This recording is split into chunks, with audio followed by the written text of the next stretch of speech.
እንዲከረማችሁ ስንወያይ የሚሰማችሁ ማንኛውም ነገር ማንሳት ትችላላችሁ። እኔ የሚሰማኝ ማንኛውም ነገር አነሳለሁ። ከዚያ ውስጥ ምንማረውን ተምረን ለኢትዮጵያ ጥቅም፣ ለኢትዮጵያ ህልውናና ለኢትዮጵያ እድገት በጋራ እንሰራለን። ሌላ አጀንዳ የለንም። ሁላችንም ለኢትዮጵያ ጥቅም እና ህልውና ስንሰራ አንዳንዶቻችን የህይወት ዋጋ እንከፍላለን። አንዳንዶቻችን በኑሮ እንቸገራለን። አንዳንዶቻችን ምግብ አንቸገርም፣ ግን ብዙ ዱላ ይበዛብናል። ያው የተሰጠንን ተቀብለን ግን ኢትዮጵያን ትራንስፎርም እናደርጋለን። በዚሁ አግባብና መንፈስ ነው ውይይታችን የሚካሄደው። በጋራ የተዘጋጀ ጥያቄ ካላችሁ ቅድሚያ ሰጣለሁ። ከሌለ ግን ማንኛውም ሰው የሚሰማው ማንኛውም ነገር ማንሳት ይችላል። ውይይት አድርገን የጋራ ሐሳብ ብንይዝ ለሚቀጥለው ስራችን ጠቃሚ ይሆናል የሚል ሐሳብ ነው ያለኝ። በዚሁ መንፈስ ጊዜ ሳልወስድ መድረኩን ለእናንተ ክፍት ላድርግ። ክቡር ጠቅላይ ሚኒስትር ከተጣበበ ጊዜዎት ላይ ጥያቄዎቻችንን ለማዳመጥና ምላሽ ለመስጠት ይህን መድረክ ስላመቻቹልን ከልብ እናመሰግናለን። ጥያቄዎቻችንን ስናቀርብ ሁሉም ጥያቄዎች በእርሶ ብቻ መመለስ አለባቸው ከሚል እሳቤ በመነሳት ሳይሆን በየደረጃው ያሉ የመንግስት የሥራ አስፈጻሚ አካላትን መመሪያ እንዲሰጡልንና አፈጻጸማቸውንም እንዲከታተሉልን በማሰብም ጭምር ነው። ከተማውን ተዘዋውረን ስንጎበኝ ምሳሌ የሚሆኑ እጅግ በርካታ የልማት ስራዎችና ግንባታዎችን ተመልክተናል። በዚህ አንጻር የጤና ተቋማትንም ለተገልጋዮችና ለባለሙያዎች ምቹ እንዲሆኑ ለማስቻል አዳዲስ ግንባታዎችም ሆኑ የነባር ግንባታዎች እድሳት ለመሰረታዊ የሕክምና አገልግሎትና ለየጤና ተቋማቱ ደረጃ በሚመጥን ልክ ምቹ የህሙማን መኝታ ክፍሎች፣ የባለሙያ መመገቢያን፣ ጾታን ያማከለ ማረፊያ፣ መታጠቢያና ሌሎች መገልገያ ክፍሎችን አካተው ለጤና ተቋማት ግንባታ ልዩ ስልጠናና ልምድ ባላቸው የዲዛይንና የኪነ ህንጻ ምህንድስና ባለሙያዎች በሚዘጋጅ ወጥ መመዘኛዎች መሰረት በአገር አቀፍ ደረጃ የሚገነቡበት ስታንዳርድ ቢዘጋጅ ቢቻል ይህን ስራ የሚሰሩ ባለሙያዎችንም በአገር ውስጥ የሚሰለጥኑበትን መንገድ ቢኖር፣ ሌላው በተለያዩ ክልሎች ምንም ወይንም በቂ የማስፋፊያ ስራ ሳይደረግላቸው የደረጃ እድገት የተደረገላቸው የጤና ተቋማት ተገቢው ማስፋፊያ ቢደረግላቸው፣ ለአመታት ግልጋሎት ሰጥተው እድሳት ያልተደረገላቸው ተቋማትም ትኩረት ተደርጎባቸው እድሳታቸው ቢፋጠንና በተጓተተ የግንባታ ሂደት ላይ ያሉ በተለያዩ ክልሎች ያሉ ተቋማትም ግንባታቸው ተቀላጥፎ ወደ አገልግሎት የሚገቡበት መንገድ ቢቀየስ፣ የሕክምና ባለሙያው ከህመምተኞች ጋር አብዛኛውን ጊዜውን እንደማሳለፉ ለተለያየ ተላላፊ በሽታዎች ተጋላጭ መሆኑ ይታወቃል። ስለዚህ ይህን ለመከላከልና ተጋላጭነትን ለመቀነስ ለጤና ባለሙያው፣ ለጽዳት ሰራተኞች እንዲሁም የሕክምና ቆሻሻ አወጋገድ ላይ በቀጥታ ለሚሳተፉ ሁሉ በቂ የሆነ ራስን መጠበቂያ መሳሪያዎች ወይንም ፐርሰናል ፕሮቴክቲቭ ኢኩዊፕመንትስ የምንላቸው በሁሉም ተቋማት በማንኛውም ጊዜ እንዲኖሩና የተላላፊ በሽታዎች መከላከያ ክትባቶችም ለባለሙያዎች እንዲቀርቡ በየቦታው ቢደረግ፣ ለሕክምና ተማሪዎች የሚሰጥ የወሊድ ፈቃድና በወሊድ ምክንያት የተቋረጠውን ትምህርት ለማካካስ ያለው ሂደት ከተቋም ተቋም የሚለያይ በመሆኑ በዚህ ጉዳይ ላይ እንደ ሀገር በህግ የተደነገገ አሰራር በሁሉም ተቋማት ተፈጻሚ ቢደረግ፣ ከሜዲኮ ሌጋል ኢሹዎች ጋር በተያያዘ የሕክምና ስራ ውስብስብ በመሆኑ በስራ ሂደት ሊከሰቱ የሚችሉ የታሰቡም ሆኑ ያልታሰቡ አሉታዊ ጉዳቶች ሊኖሩ እንደሚችሉ የታመነ ነው። በህግ መዳኘት ያለባቸው ችግሮች ሲከሰቱ ግን የጤና ባለሙያውን ሰብአዊ መብቶችና ክብርን በጠበቀ መንገድ ቢያዙ፣ ሌላው ከፍርድ ቤት ውሳኔ በፊት ባለሙያዎችን እንደ ጥፋተኛ የሚፈርጁ የሚዲያ ዘገባዎችና ውንጀላዎች ስራቸውን በአግባቡ የሚሰሩ ባለሙያዎችን ጭምር ከመጉዳት ባሻገር ማህበረሰቡ በጤናው ስርዓት ላይ ያለውን አመኔታ ይሸረሽራሉ። ማህበረሰባችን ለሕክምና ባለሙያችንና ለሙያችን ያለው የተዛባ እይታ እንዲስተካከል የጥሩ ገጽታ ግንባታና ግንዛቤ መፍጠሪያ ስራዎች እንደ ሀገር ቢሰሩ፣ በጤና ባለሙያው ላይ በተለያዩ የማህበራዊ ሚዲያዎችም ሆነ በግለሰቦች ላይ ለሚሰነዘሩ ውንጀላዎች ደግሞ ተገቢው የሆነ የህግ አግባብን በመከተል የህግ ተጠያቂነት የሚረጋገጥበት መንገድ ቢኖር፣ የሐሰት ሪፖርት የሕክምና ጥራትን የማስጠበቅ ስራዎችን የሚያደናቅፍና የማህበረሰቡን ተጠቃሚነት የሚጎዳ ስለሆነ ይህን ሊያስቀር ወይንም ሊቀንስ የሚችል የዲጂታል ሪፖርት አሰራር እንዲስፋፋና በሁሉም የሕክምና ተቋማት እንዲተገበር አገራዊ አቅጣጫ ቢቀመጥ፣ የሕክምና ስህተት አለ ተብሎ ሲታመን የህግ ተጠያቂነት እንዳለ ቢታመንም ሂደቱ ባለሙያውን በእኩልነት በሚወክል የስነ ምግባር ኮሚቴና የህግ ባለሙያ የሚታዩ ሆኖ ይህ አካል ደግሞ በየደረጃው ባለ የጤና መዋቅር ውስጥ እንዲደራጅ ቢደረግ በአጠቃላይ በጤና ተቋማት ውስጥ የተሟላ የህክምና ግብዓት በሌለበት ሁኔታ ባለሙያው ታካሚውን ለመርዳት በሚሰጠው አገልግሎት ለሚከሰቱ ተጓዳኝ ጉዳቶች በቂ የሆነ የህግ ከለላና አያያዝ ቢመቻች ከመድኃኒትና የህክምና ግብዓቶች አቅርቦት ጋር በተያያዘ አካባቢያዊ የሆነ የበሽታ ስርጭትንና ፍላጎትን ያማከለ ፍትሃዊ የመድኃኒትና የህክምና ግብዓቶች ክፍፍል ሊኖር ይገባል ብለን እናምናለን። የኢትዮጵያ የመድኃኒት አቅራቢ ኤጀንሲ በበቂ ሁኔታ የጤና ተቋማትን ፍላጎት ማሟላት ላይ ውስንነቶች ስላሉበት አቅሙ የሚጠናከርበት አሊያም ደግሞ ተወዳዳሪ አቻ ተቋማት የሚደራጁበት መንገድ ቢመቻች ወራትን የሚወስደው የመድኃኒትና የህክምና ግብዓቶች የግዢ ስርዓትም ሂደቱን በሚያፋጥን አሰራር የሚተካበት መንገድ ቢኖር ጤና ተቋማት ከውስጥ ገቢያቸው ላይ በቀጥታ የመድኃኒትና የህክምና ግብዓቶች ግዢ እንዳይፈጽሙ ማነቆ የሆነው የተወሰነ የገንዘብ መጠን ጣሪያ አሰራር ማስተካከያ ቢደረግበት ከውስጥ ገቢ አንፃር ማለት ነው። ሌላው በየተቋማቱ ያሉ የመድኃኒትና የህክምና መገልገያ ዕቃዎች ስርጭትን ማዕከላዊ በሆነ በሶፍትዌር የታገዘ አቅርቦትና እጥረትን ማሳወቂያ ዘዴ ክምችቱ ካለበት ቦታ ፍላጎቱ ወዳለበት ቦታ ማሰራጨት እንዲቻል ዘመናዊ አሰራር ቢዘረጋ ሀገር በቀል የመድኃኒትና የህክምና መገልገያ ማምረቻ ድርጅቶች ላይ የተጀመረው ጅምር የሚያበረታታ ሆኖ ሳለ እነዚህ ድርጅቶች የሚበራከቱበትና ማህበረሰቡም እየተሰራ ያለውን ስራ አውቆ ባለሙያውም ይሄንን ተገንዝቦ የሀገር ውስጥ ምርቶችን በአግባቡ የሚጠቀምበትን ልምድ እንዲያዳብር ስራዎች ቢሰሩና እነዚህ ሀገር ውስጥ ያሉ ማምረቻዎች በብዛት የሚሰሩበት የሚደራጁበት መንገድ ቢመቻች በክልልና በፌደራል ደረጃ የህክምና መገልገያ ቁሳቁሶች የጥገናና እድሳት ማዕከል ቢገነባ ጥሩ ነው። በአጭር ጊዜ አገልግሎት ብቻ ከስራ ውጪ የሆኑ የህክምና መገልገያ ዕቃዎች በፍጥነት ወደ ስራ የሚያስገባና በብዙ ሚሊዮኖች የሚቆጠር የመንግስትን ወጪ ከብክነት ሊታደግ የሚችል አሰራር ሊሆን እንደሚችል ይሄን እናምናለን። ያስፈላጊ መድኃኒቶች ዝርዝር ፍላጎትን መሰረት ባደረገ መልኩ እንደገና የሚከለስበት መንገድ ቢኖርም ጥሩ ነው። በእርዳታ ወደ ሀገር ውስጥ የሚገቡ የህክምና ቁሳቁሶች ወደ ሀገር ውስጥ የሚገቡበት ሂደት በጣም የተንዛዛና የተወሳሰበ አሰራር ስላለው አሰራሩን ቀለል እንዲደረግና በእርዳታ የተገኙ ቁሳቁሶችም ደግሞ ፍላጎትን ባማከለ መንገድ በመላው ሀገሪቱ ባሉ ጤና ተቋማት የሚሰራጩ ቢሆን ከሀገር ውጭ ካሉ ተቋማት ጋር በጋራ የሚደረጉ ጥናትና ምርምሮች ወይንም ኮላቦሬቲቭ ሪሰርችስ ጋር ተያይዞ የሚመጡ ልምድና እውቀቶች ለሀገር እሴትን የሚጨምሩ ስለሆነ ሂደቱ የተቀላጠፈ እንዲሆን እንደ ትምህርት ሚኒስቴርና ናሽናል ሪቪው ቦርድ ያሉ አካላት ተገቢውን ትብብር አድርገው እነዚህ ስራዎች በአግባቡ በተቀላጠፈ መንገድ የሚካሄዱበትና ተጨማሪ ተመሳሳይ ኢኒሼቲቮችን ካለም አቀፍ ተቋማት የምንስብበት ኢንቫይሮንመንት ቢፈጠር ሌላው ከክፍያ ነፃ በሚሰጡ አገልግሎቶች ላይ ክፍያዎች ሊተኩ የሚችሉበት ግልጽ የሆነ አሰራር ስለሌለ ተቋማት ከሌላ አገልግሎት የሚያገኙትን ገቢ ወደ ነፃ አገልግሎቶች ድጎማ ይወስዳሉ። ይሄም የውስጥ ገቢው እንዳይዳብር እንቅፋት እየሆነ ነው።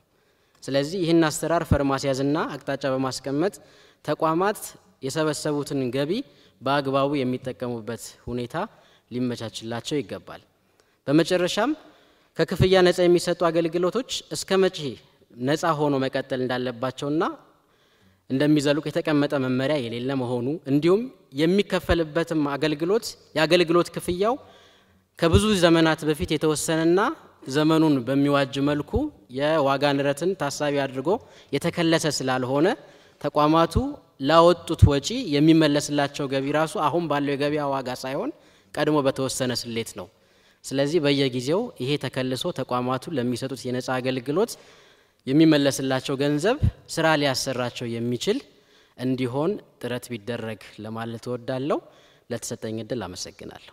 ለጤና ባለሙያው እየተከፈለ ያለው ደሞዝ ወቅቱን ያላገናዘበና የጤና ባለሙያው ያሳለፈውን ረጅምና አድካሚ የትምህርት ዓመታትን እንዲሁም እየሰራ ያለውን አስጨናቂ ከባድና ከፍተኛ ጥንቃቄ የሚሻ ሙያ መሆኑን ከግንዛቤ ያላስገባ ነው። ከዚህም የተነሳ ራሳችንንና ቤተሰባችንን በተገቢው ሁኔታ ማኖር አልቻልንም። የምናገኘው ደሞዝ እንኳን ለኑሮ ይቅርና ለቤት ክራይ አይበቃም። ስለሆነም ይህንን ችግር ለመፍታት ተመሳሳይ የእድገት ደረጃ ላይ ያሉ ሀገሮች ችግራቸውን እንዴት እንደፈቱ በማጥናት ልምድ መውሰድ ቢቻል፣ መንግስታዊ ከሆኑና መንግስታዊ ካልሆኑ ድርጅቶች ጋር ተባብሮ በመስራት ለማስተካከል መሞከር፣ ወቅታዊ የኑሮ ሁኔታን፣ የልፋት ዋጋን፣ የቀጣይ ትውልድን ተስፋ በሚያለመልም እንዲሁም የሥራ ባህሪውን ባገናዘበ መልኩ መሆን አለበት ብለን እናምናለን። ሁሉም የጤና ባለሙያ በየቀኑ ለተለያዩ ተላላፊ በሽታዎች ጤናውንና ሕይወቱን ተጋላጭ አድርጎ የሚሰራ እንደሆነ ይታወቃል። በተጨማሪም በየጊዜው ለሚነሱ ወረርሽኞች የመጀመሪያ ደረጃ ተጋላጭ፣ በየዕለት ተዕለት ስራው ደግሞ ከአእምሮ ጭንቀት አንስቶ ከፍ ሲልም ለከፋ ህመምና ብሎም ለሞት የተጋለጠ በመሆኑ የተጋላጭነት ክፍያ እነዚህን ያገናዘበ ቢሆን፣ በተጨማሪም ሁሉንም የጤና ባለሙያዎች፣ የድጋፍ ሰራተኞች፣ ኢንተርንና ሬዚዳንትንም ጨምሮ ያቀፈ ቢሆን፣ የሕክምና ኢንሹራንስን በተመለከተ የጸደቀው አዋጅ ላይ ተካቷል። ይህም ይበል የሚያሰኝ ነው። ነገር ግን አፈጻጸምን በተመለከተ በሀገራችን ላይ ካሉ አንጋፋ ተቋማት ልምድ በመውሰድ አፈጻጸሙ ላይ ትኩረት ተሰጥቶት ቢሰራበት። በሀገሪቱ የትራንስፖርት ችግርን ለመቅረፍ መንግስት እየሰራቸው ያሉ ጥረቶችን ተገንዝበናል። የሥራ ባህሪያችን መግቢያና መውጫ ሰዓት እንደሚታወቀው እንደ ታካሚው ሁኔታ የሚወሰን በመሆኑ ልዩ የሥራ ዘርፍ ያደርገዋል። ስለዚህ የሥራ ሰዓትን ባማከለ መልኩ የትራንስፖርት አገልግሎት ቢካተት። የመኖሪያ ቤት ችግር የጤና ባለሙያው ትልቁ ፍርሃት ነው። ካለበት የኢኮኖሚ ውስንነት የተነሳ ያለ መንግስት ድጋፍ ቋሚ ንብረት ማፍራት ይቸገራል። ሆኖም ይህ ችግር የሚፈታው በተዋረድ ከፌደራል ጀምሮ እስከ ክልል አስተዳደር እንደሆነ እንገነዘባለን። ይህ ተግዳሮት ቢፈታለት ለሕክምና ባለሙያው ያለ ሐሳብ ስራውን መስራት እንዲሁም ማህበረሰባችንን ማገልገል የሚችልበት ሁኔታ ይፈጠራል። ይህንንም ችግር ለመፍታት የሕክምና ባለሙያውን የአቅም ውስንነት ታሳቢ በማድረግ በአነስተኛ ኪራይ ቤቶችን ከማመቻቸት ጀምሮ እስከ መሬትና ቤት መስሪያ ብድር በአነስተኛ ወለድ ማመቻቸት የመሳሰሉትን የመፍትሄ አማራጮች መንግስት እሳቤ ውስጥ ቢያስገባ፣ የሕክምና አገልግሎት እየሰጡ የሚኖሩ ባለሙያዎች ማለትም ሬዚዳንት፣ ፌሎና የመሳሰሉ የጤና ባለሙያዎች የመኖሪያ ቤት አገልግሎት በሚሰጡበት ተቋም እንዲመቻችላቸው ህግም እንዲወጣላቸው፣ በተያያዘም በየተቋማቱ ያሉ ነገር ግን ያልተጠናከሩ የብድርና ቁጠባ ተቋማትን ማበልጸግና አቅማቸውን ማሳደግ ቢቻል የመፍትሄ አካል እንደሚሆኑ እናምናለን። የትርፍ ሰዓትን በተመለከተ የሕክምና ሙያ በባህሪው በስራ ሰዓት መገደብ አስቸጋሪ ነው። ስለሆነም የሕክምና ባለሙያዎች ሌት ከቀን አዘቦትም ሆነ በዓል ሳይሉ ለህዝባቸው ለማገልገል ይደክማሉ። ሆኖም ግን ከመደበኛ ሰዓት ውጭ ለሚሰሩት ስራ የሚከፈላቸው የትርፍ ሰዓት ክፍያ የአሰሪና ሰራተኛ ጉዳይ አዋጅ 1156/2011ን የተከተለ አይደለም። ይህንንም አዋጅ የሕክምና ባለሙያውን ድካም በመጠኑም ቢሆን የሚክስና ተነሳሽነትን የሚያመጣ ተግባር በመሆኑ አትኩሮት ተሰጥቶት እንዲፈጸም ስንል በትህትና እንጠይቃለን። ሰሞኑን ዞር እያልን አንዳንድ እየተሰሩ ያሉ ሀገራዊ ፕሮጀክቶችን ለመመልከት ችለናል። እነዚህም በተመለከተን ጊዜ በእውነት ሀገራችን ኢትዮጵያ ተስፋ አላት ብለናል። እንደዚሁም ደግሞ እርስዎ ሁሌ እንደሚሉት ሀገራችን ኢትዮጵያ ለሚቀጥለው ትውልድ የበለጸገች የታፈረችና የተከበረች ሆና ትሸጋገራለች ለሚቀጥለው ትውልድ የሚለውን በእውነት ስራ ላይ ማዋል እንደሚችል የሚያሳዩ ናቸው የተሰሩ ስራዎች። የጤና ሴክተር መተዳደሪያ መመሪያዎች፣ ደንቦችና አሰራሮች ጤና ሚኒስቴር በራሱ እያወጣ ብንተዳደርባቸው የሚል ሐሳብ እናቀርባለን። ምክንያቱም በሲቪል ሰርቪስ የሚወጡ መመሪያዎችና ደንቦች የጤናውን ሴክተር ባህሪ ያላገናዘቡ ናቸው። ስለዚህም የጤና ሚኒስቴር ነፃነት ኖሮት የሴክተሩን መመሪያዎች፣ አሰራሮችና ደንቦች ማዘጋጀት እንዲችል የህግ ማዕቀፍ ቢዘጋጅ የሚል ሐሳብ ነው። ሁለተኛው ከዚህ በፊት የተጀመረው የሶሻል ሄልዝ ኢንሹራንስ ህብረተሰቡን ወይም ደግሞ ደሞዝ ተከፋዩን የኢትዮጵያ ዜጋ በማወያየት እንደገና ወደ ስራ እንዲገባ የሚል ነው። ሶስተኛው ለጤና ሴክተር የሚመደበው በጀት ከጊዜ ወደ ጊዜ እየተሻሻለ እንደመጣ እንረዳለን።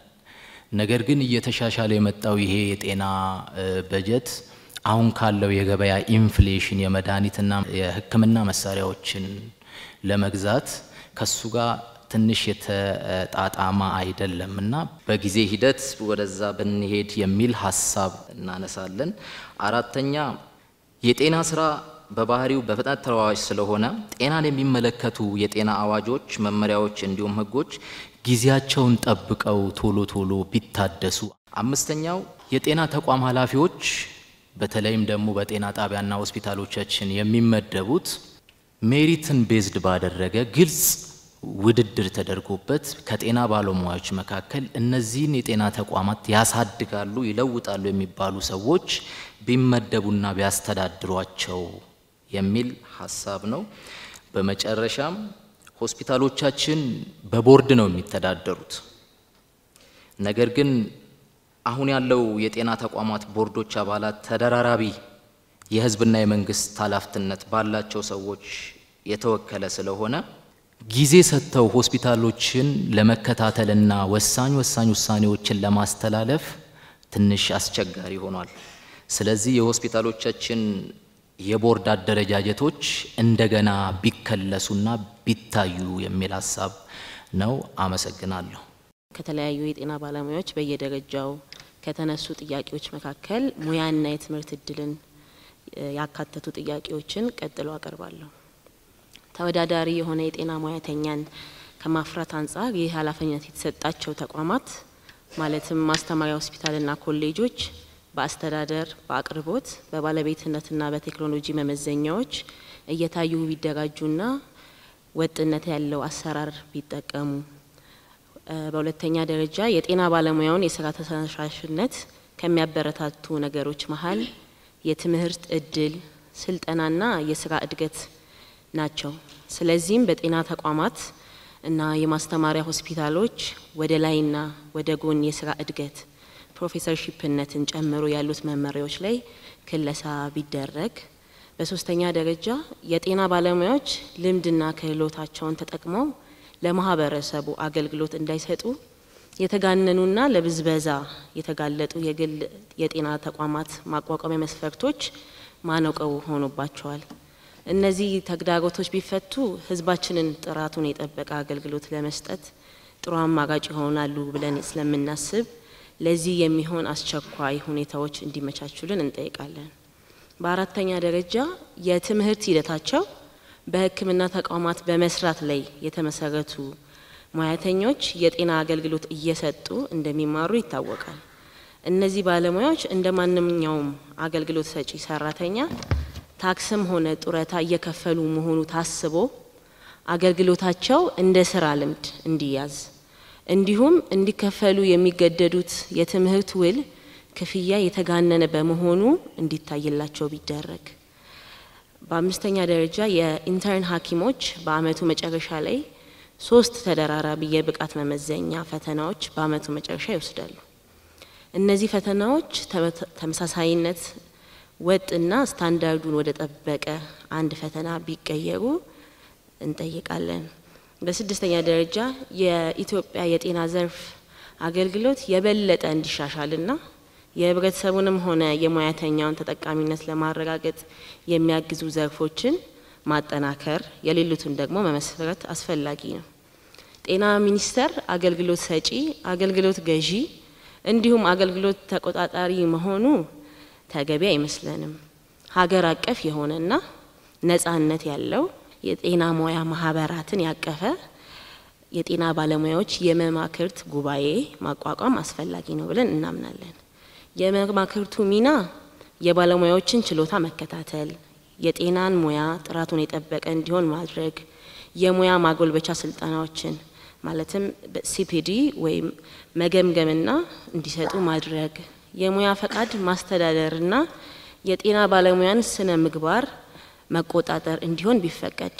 በሰባተኛ ደረጃ የትምህርት ስልጠና ተደራሽነት እንዲሁም ጥራትን በተመለከተ ውስን ከሆኑ የሙያ መስኮች በስተቀር የመጀመሪያ ዲግሪ ከደረሱ በኋላ የያዙትን ሙያ እያሳደጉ ወደ ሁለተኛና ሶስተኛ ዲግሪ ማደግ እንዲችሉ የተመቻቸ መንገድ የለም። ትምህርቱም የስራ እድገቱም አብሮ ይቆማል። ይህም ብዙ ባለሙያዎችን ከዘርፉ እንዲወጡ የበኩላቸውን ድርሻ እንዳያበረክቱ ያደርጋል። እንዲሁም ከፍተኛ የሀብት ብክነት እያስከተለ ስለሚገኝ ይብቀረስ ስንል ሀሳብ እናቀርባለን።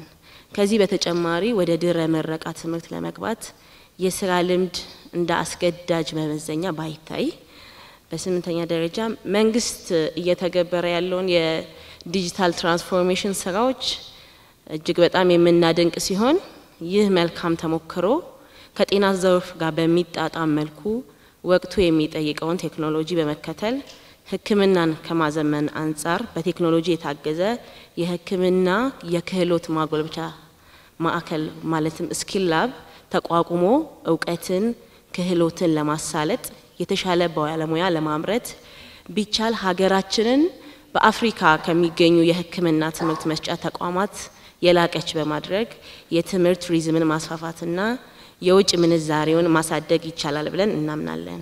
ጤና ባለሙያዎች በአሁኑ ሰዓት መታከም የሚችሉት በሚያገለግሉት ተቋማት ብቻ ነው።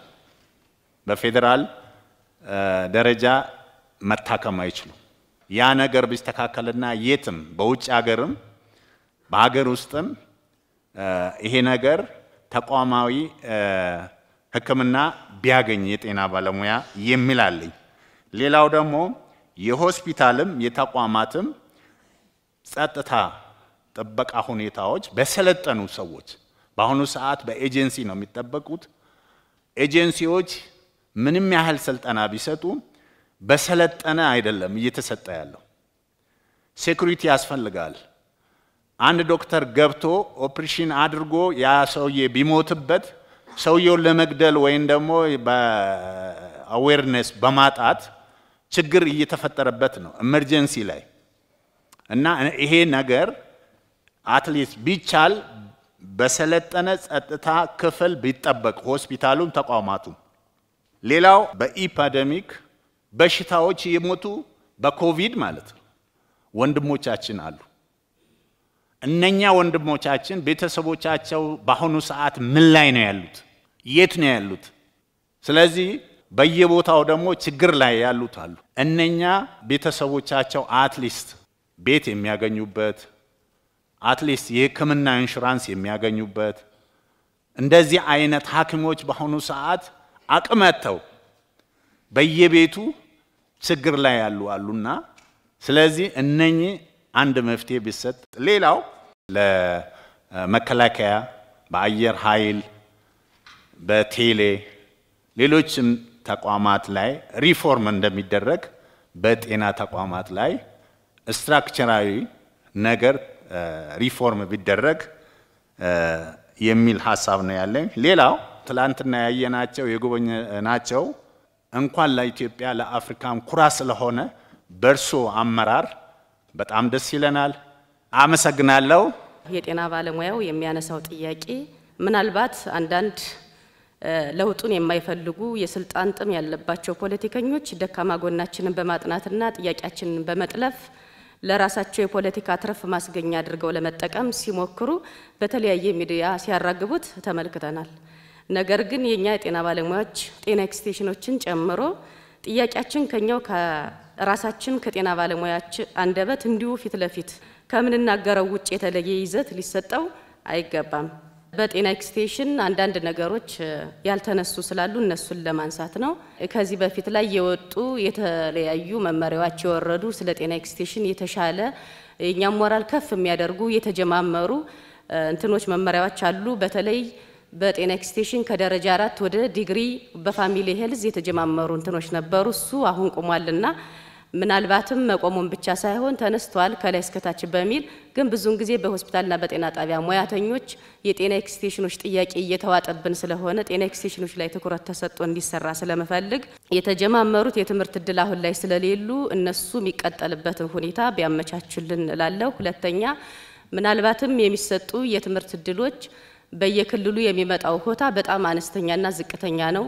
ሌላው ደግሞ ጤና ኤክስቴንሽኖች ተምረው አፕግሬድ አድርገው ከተመለሱ በኋላ ያቀጣጥር ወይም ያመዳደብ ስርዓቱ ላይ ምናልባትም መሸሻል ቢኖረው ነው ማለት።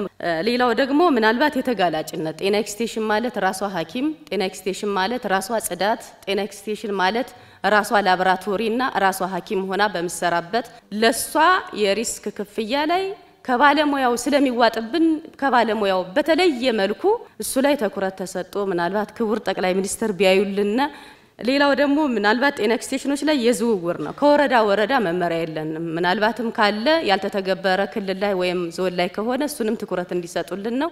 አዲስ አበባ ውስጥ ዞረን እያየን የነበረው ጉብኝት እውነት ለማውራት ለካ ሀገራችን እየለማች ነው፣ ሀብት አለን፣ አቅም አለን፣ መስራት እንችላለን፣ ተክተን ከሰራን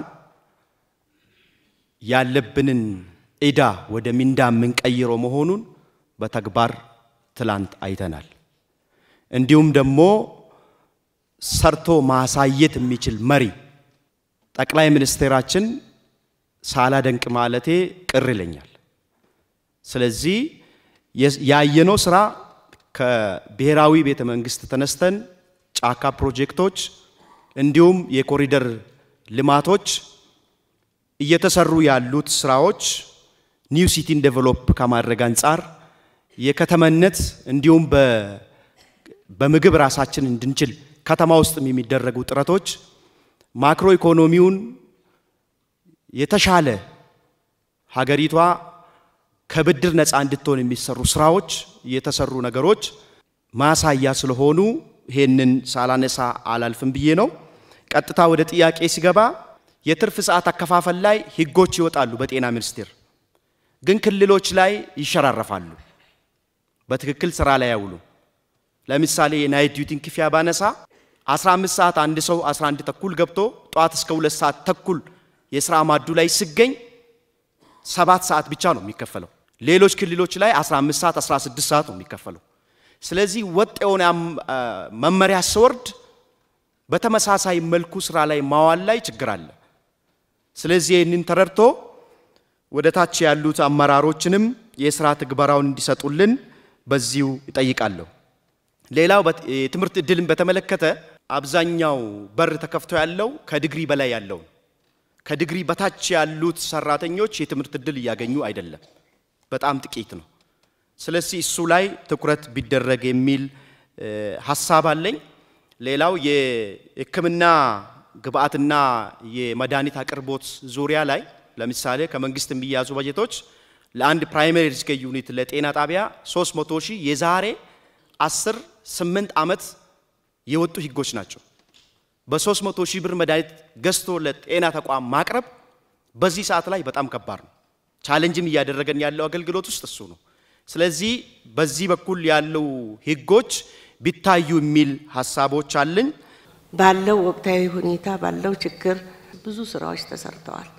እንደ ፌደራል ትናንት አይተናል። እጅግ ጉድ የሚያስብል እኔ እድልም ገጥሞኝ ውጭ አይቻለሁኝ። እዚህ ያየሁት ነገር እጅግ በጣም ይበል የሚባል ሊበረታታና ወደ ታችም ወርዶ ጅምርምሮች አሉ።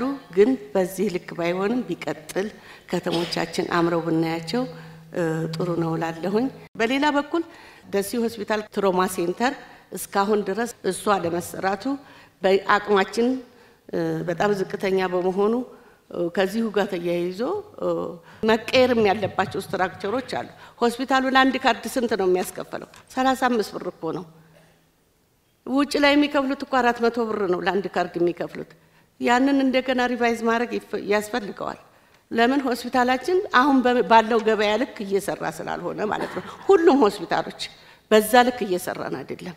በጣም ተቸግረናል። ከሲቪል ሰርቪስ ጋር ተያይዞ ሲቪል ሰርቪስ ነኛ ከሲቪል ሰርቪስ ይገንጠል ያለ ነው ያለ ምክንያት አይደለም። ሪስክ የሚባለው ነገር ምን ሆነው ነው ዛሬ ሪስክ የሚከፈላቸው የሚለውን ባለማወቅ ብቻ ለሐኪሙና ለአንስቴቲኩ ኦአር ኦፕሬሽን ክፍል ላይ ሲከፈላቸው ነርሱ አይከፈላትም። ሌላውም ክፍል እንደዚሁ የደሞዝ ጭማሪያቸውን በዛው ልክ ነው። አንደኛው ቦታ የሆነ ነገር ይከፈለዋል፣ አንደኛው ቦታ ሐኪሙ አይከፈለውም፣ ነርሱ ይከፈለዋል። ማዋለጃ ስንሄድ የተለያዩ ሪስኪን የሚያማክሉ ክፍሎች አሉ። እዛ ላይ በጣም የተወሰበሰበ ችግሮች አሉ። ከቤኒሻንጉል ቁሽ መንገድ ጤና ጣቢያ ነው የመጣው። በግልላችን የታየ ያለው የመድኃኒት አቅርቦት ለመጠየቅ ነው የሚፈልገው። በጤና ተቋማት በሚፈለገው ልክ መድኃኒት እየቀረበልን አይደለም የሚለው ነገር ነው ለመጠየቅ ፈለግኩ።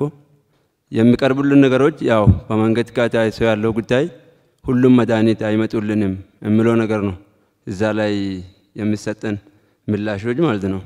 ጤና ተቋማት ላይ ለእናቶች የሚሰጡ ኤክስቴንሽን ሰርቪሶች አሉ። ያንን ሰርቪስ ግን መልሶ መጠጋት ያለበት መንግስት ነው ለጤና ጣቢያው ውስጥ ገቢ ሲባል ማለት ነው። ያንን ገቢ ግን እየተመለሰልን አይደለም። በአመት 200,000 300,000 400,000 እስከ 1 ሚሊዮን ለኤክስቴንሽን ሰርቪስ ታወጣለህ። ያንን ግን አይጠቀም። ቀጣይ አመት ደግሞ የሰበሰብከውን ገቢ ቀልጣፋ አገልግሎት ለመስጠት የጤና ጣቢያ ነው ውስጥ ገቢ ያዳከመ ያለበት ነገሮችን አሉ። ሌላ የጤና መድን አገልግሎት ጤና መድን አገልግሎት ለምሳሌ ከጤና ጣቢያ ወደ ሆስፒታል መጥቶ ህክምና ያገኛሉ። ከሆስፒታል ደግሞ ወደ ፌደራል ሪፈራል የሚደረጉ ሰዎች እዛው ላይ ነው ጤና መድናችሁ ድዶ ሌላ እዚህ ህክምና የሚሰጥበት ብር ፈልጎ ይታከማሉ። እዚህ ላይ እሱ ከሆስፒታል ወደ ፌደራል ሪፈር የሚደረጉ ወይም ወደ ጥቁር አንበሳ ሪፈር የሚደረጉ ሰዎች እዚህ መጥተው በጤና መድናችሁ የሚታከሙበት ነገር ቢመቻች የሚለው ነገር ነው። የትናንትናው ጉብኝታችን ሲጀምር በርካታ ብዙ ሀብት የፈሰሰባቸው ብዙ ስራዎች እንደተሰሩ ለማየት ችለናል። ይህ ጥሩ ነው። ሁለተኛው ነገር ዲዩቲ ላይ ተነስቷል ብዙ ጥያቄ ተጨማሪ በጣም በአንክሮት መያዝ ያለበት ያከፋፈሉ ጉዳይም ነው። ወራት 8 ወር ድረስ ደቡብ አካባቢ የሚቆዩ አሉ። እኛ እንደ አማራ ክልል እንኳን አሁን ከየካቲት ወር ወዲህ እስካሁን ያልተላከበት ሁኔታ አለ። በተለይም የኑሮ ውድነት ማሻሻያ የተጨመረችው እሱ ታሳቢ ተደርጎ አልተላከም። ክልል ስንጠይቅ ከገንዘብ ቢሮ አልተላከልንም አይነት ምላሽ ይሰጣል። አሁን በጀት አመቱ መዝጊያ እየደረሰ ነው። ስለዚህ ይሄ አስቸኳይ ውሳኔና መፍትሄ የሚፈልግ ጉዳይ ነው። እስካሁን የ2 ወር ያልተከፈለ አለ። እነዚህ በየቦታው ያሉ ትልቅ ችግር እየፈጠሩ ባለሙያው ላይም እንደ ልቡ እንዳይሰራ ምክንያቱም ደሞዛችን ያው የሚታወቅ ነው። ቢያንስ ደግሞ ዲዩቲው እንኳን እየደጎመ ነው የምንንቀሳቀሰው። ይሄ ሲዘገይ ደግሞ የሚፈጥረው ችግር ትልቅ ክፍተት ይፈጥራልና አስቸኳይ መፍትሄ እንዲሰጠው ከደረጃ እድገት ጋር ተያይዞ በቅርቡ 2 አመት ነበረ በፊት አሁን ወደ 3 አመት እንዲሆን ተደርጓል። ይሄ ስለምን ሆነ? ከ3 እንደገና 1 አመት ወደ ኋላ የቀነሰበት ምክንያት ምንድነው? ይህም ወደ ነበረበት መስተካከል አለበት ብዬ አስባለሁ። ፈተናዎች ህክምና ትምህርት ውስጥ ያው ዘመናችንን በፈተና ነው የምናሳልፈው። ቅድም የተነሳው አለ ኢንተርንሺፕ ከጨረሱ በኋላ ተብሎ እንደገና ሬዚደንሲ ትምህርት ከመጀመሩ በፊትም ጋት አለ፣ አርኤምፒ አለ። እነዚህ በጣም ተደራራቢ ፈተናዎች አስፈላጊነታቸው ምን ያክል ነው? አርኤምፒው ያው ጥያቄ የለውም፣ እሱ ግዴታ ያስፈልጋል። ጋቱ እንደ ግዴታ ሆኗል ከቅርብ ጊዜ ወዲህ። ይህስ ከምን አንጻር ነው እንደ ግዴታ የሆነውና አስፈላጊነቱ ለጤና ባለሙያው የስፔሻሊቲ ትምህርቱን ለመማር የሚለው ይታይ። ጋምቤላ ክልል ከዚህ በፊት የማይታወቅ ክልል ነበር። ክልሉ በአገሪቱ የሚወሰኑ ውሳኔዎች ተሳታፊው አልነበረም። ግን በብልጽግና መንግስት አስፈጻሚ እንዲሆን ተደረጎ ክልሎች ጋር የራሱን ችግር በየመድረኮቹ እርሱ ባሉበት እየተናገሩ የሚደመጥበት ሁኔታ ተፈጥሯል። ይህ እንደ ትልቅ ለውጥ ልናይ እንችላለን። እንደ ጋምቤላ ክልል ድንበር ላይ ነው ያለ ነው። ከጎናችን ያለችዋ ደቡብ ሱዳን ናት። ሬፊጂ ወይንም ስደተኞቹ በጋምቤላ ክልል ሆስት እየተደረጉ ነው የሚገኘው። እንደ ክልል ደግሞ ይህንን ስደተኞችና ያለውን የራሱን ማህበረሰብ ማስተናገድ የሚችል የሕክምና ተቋም የለም። ያም ደግሞ እንደ ችግር ታይቶ ምናልባት ይሄንን በደንብ ከእንደገና ብናይ እና የክልሉ አቅም እንትን እንዲደገፍ የተሻለ ተቋም እንዲኖራቸው እንዲሁም በክልሉ ዩኒቨርሲቲ ስላለው በዩኒቨርሲቲ ደረጃ የሚደረጉ የሕክምና ተቋማቶች ስላሉ ያንን በክልሉ ተመሳሳይ አገልግሎት እንዲደረግ የሚችልበት ሁኔታ ቢፈጠርልን የሚል ጥያቄ ለማቅረብ ነው። በሌላ ቋንቋ ደግሞ ያው ድንበር ከመሆኑን አንጻር ለነዚህ ወረርሽኞች ቅድሚያ የሚደረጉ ዝግጅቶች እንዴት መከላከል የሚችልበት ሁኔታ ተጠናክሮ ለየት ያለ ባለው መልክ ቢታይልን ጥያቄ ለማንሳት ነው። ወደ አፍሪካ የልዕቀት ማዕከል የአመራር የልዕቀት ማዕከል ስንገባ ገና ከመግቢያው ጀምሮ ተደመምሁኝ። ጫካ ውስጥ ያለ በጣም ለአእምሮ ፈዋሽ የሆነ ተቋም ውስጥ ገባነ፣ ተገረምሁኝ። ከዛም ከየሩሞቹ ስንገባ የሚገርም ለጤና ምቹ የሆኑ እንትኖችን አየን። ከምጠይቃቸው ጥያቄዎች ጋር እንትንላለሁ። እኛ በሕክምና ስንማር ጥሩ ሐኪም መሆን ዲሲፕሊን መሆን እንደ ጽድቅም ቆጥረን አገልግሎት መስጠቱ ላይ ስለሆነ አመራር ላይ በዘላቂነት ክፍተት ሳይኖር የሚመሩ ባለሙያዎች በሹመት ሳይሆን በሜሪትና በዚህ በስልጣና ተቋሙ ታግዘው የሚመሩ ሰዎች ቢኖሩ ብዬ ተመኘው። እንማራለን፣ እናክማለን። በፍላጎታቸው ተመስርቶ ተመራማሪዎችና አገርን ራሷን እንድትችል የሚያደርግ የምርምር ተቋም ቢኖር እንደ ሊደርሺፕ ተቋም የሚል ሐሳብ ለማንሳት ነው። ሌላው አሁን ለምሳሌ እኔ ተምሬ ስሄድ የተለየ ጥቅም ፈልጌ ሳይሆን ክፍተት ሞላለው ብዬ ነበር የሄዱትና ወደ ተቋሜ ስመለስ መረጃህን ፋይልህ ጋር ያይዝ ነው የተባልኩት እንጂ በስፔሻሊቲና በሳብ ስፔሻሊቲ መካከል አንድም አይነት የጥቅም ልዩነት የለም። ይህ የኔን ጥቅም ከማንሳት ብቻ ሳይሆን ወደፊት ሰዎች እንዲማሩ ይሄ ሞዴል እየሆነ አይደለም። ያንም ከሰለጠኑ በኋላ ሙያቸውን ዘው የአፍሪካ ሀገር አንድም ወጭ ሳታወጣ ለ30 ዓመት የለፋች ሀገር ዝም ብለው ይሸምቱታል ይህን ሙያተኛና በተለይ የሙያ ፍልሰት ስጋቴ ለትውልድ ጋፕ እየተፈጠረ ቫኪዩም እየተፈጠረ ነውና ይህ እንትን ቢባል። በሌላ የትምህርትና ስልጠና ወጭ መጋራት በጣም የተጋነነ መሆኑ ተነስቷል። እሱ ብቻ አይደለም። ከፌደራል ለምሳሌ ከጎንደር ዩኒቨርሲቲ ወደ ጥቁር አንበሳ መምጣት ብችል በተለያየ ምክንያት አንዳንዶቹ ከፌደራል ስለሆነ ሰርቪሱን እስከሰጠ ብለው ስምምነት አድርገው መዘዋወር ይችላል። ሌሎቹ ግን ክፍያውን እስካልከፈለ ድረስ ታስሮ ነው የሚኖረው። አሁን የኔ ለምሳሌ 1.6 ሚሊዮን ዕዳ አለብኝ። ይህን እስከምከፍል ድረስ ምናልባት እድሜን ሙሉ እዛ ነው የምኖረው። ለመልቀቅ አልፈልግም፣ የምኖረው እዛው ነው። ይሄ እንዲታይ ነው።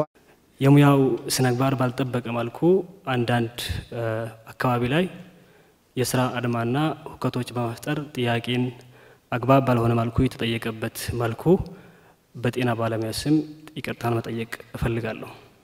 በመቀጠል የተጠየቁት ጥያቄዎች አንደኛው የቤት ጉዳይ ነው።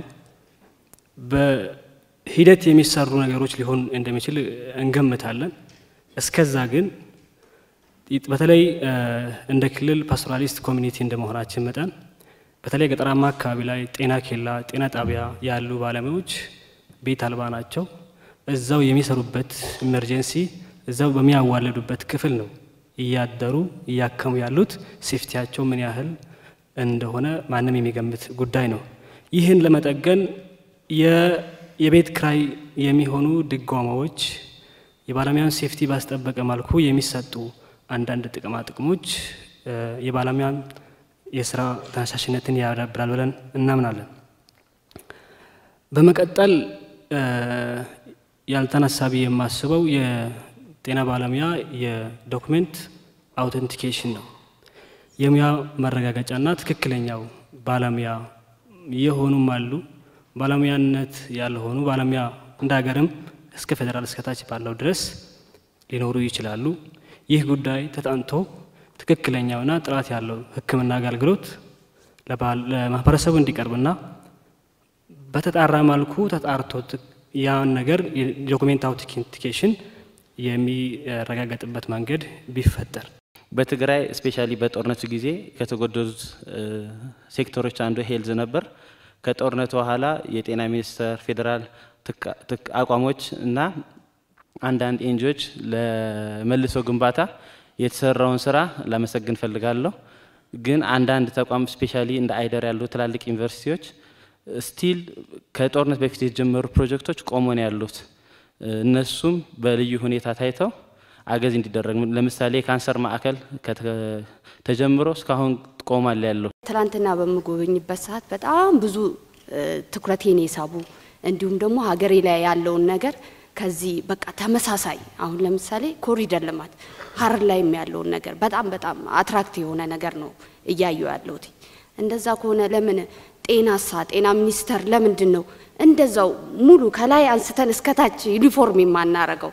ምክንያቱም ህግ አለ፣ በህግ ነው መመራት ያለብን። በጽሁፍ የተያያዘ ነገሮች አሉ። ሌላ ደግሞ ኢሲዲ ላይ ትላንትና በጣም የተመቸኝ ነገር ኤርሊ ቻይልድ ዲቨሎፕመንት ላይ እዚህ የተሰሩ ስራዎችን ሲያስጎበኙን ነበርና እውነት እኔ በጣም ነው ደስ ያለኝ። ምክንያቱም አንድ ሰው ከእርግዝና ጀምሮ ወይንም ደግሞ ከዛ ቀደም ብሎ እርግዝና ተካስቶ ወልዳ እስከ 7 ዓመት ያለው ጊዜ ትኩረት ተሰጥቶበት እዛ ጋር የተሰራ ነገር ወደፊትም ለሀገርም ለሁሉ ነገር ስለሚጠቅም እንደ ሀገርም እኔ እንደ ሀረር ወስጃለሁ። ሌሎቻችንም ጤና ባለሙያዎች ኢሲዲ ላይ ትኩረት አድርገን መስራት እንዳለብን እንዲሁም ደግሞ አመራር ተሰጥቶት ኤርሊ ቻይልድ ዲቨሎፕመንት ላይ እንደ ሀገር ቢሰራ የሚል ነው።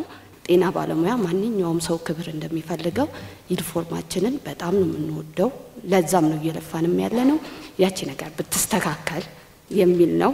አንደኛ ጥያቄው የጤና ባለሙያ ምደባን በተመለከተ ከዚህ በፊት በአገር ደረጃ ነበር።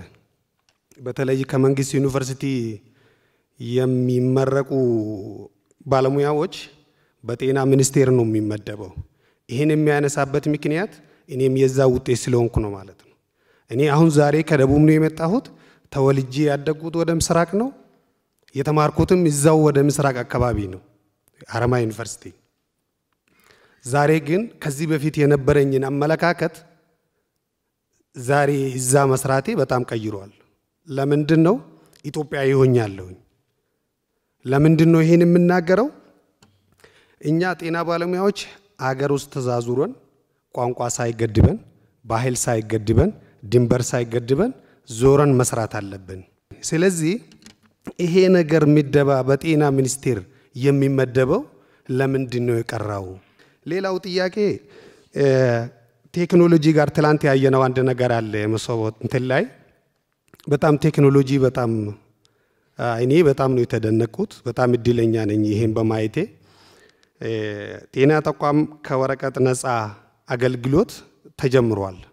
አንዳንድ እንደ ፓይሌት አንዳንድ ተቋማት ላይ ተጀምሯል። ስለዚህ እነዚህ አገልግሎቶች በፍጥነት እስከ ታችኛው ድረስ ቢወርድ የሚል ጥያቄ ማንሳት ይፈልጋለሁኝ። ሌላው መጨረሻ ላይ የሚያነሳው ዩናይትድ ስቴትስ ሜዲካል ላይሰንስ ኤግዛም የሚባለው በእኛ ሀገር እስካሁን ድረስ አልተቋቋም። እንኳን የኛ ጎረቤት ላይ በየቦታው ተፈቅዷልና ስለዚህ የኛ ሀገሩም ስለምን እንደማይፈቀደው የሚል ጥያቄ ነው የሚያነሳው። ሌሎች ጥያቄዎች ስላነሱ እኔም እድል ስላገኘው በጣም እጅግ አድርጌ አመሰግናለሁ። በርከት ያሉ ጉዳዮች ተነስተዋል። በዚህ መልኩ መወያየታችን ለኔም በጣም ከፍተኛ ደስታ ፈጥሮብኛል።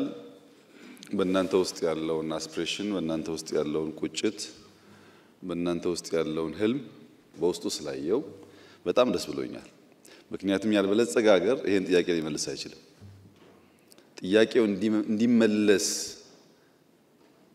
በዚያ ልክ ያነሳ አእምሮ መለወጥን፣ መበልጸግን፣ መቀየርን ይፈልጋል ማለት ነው።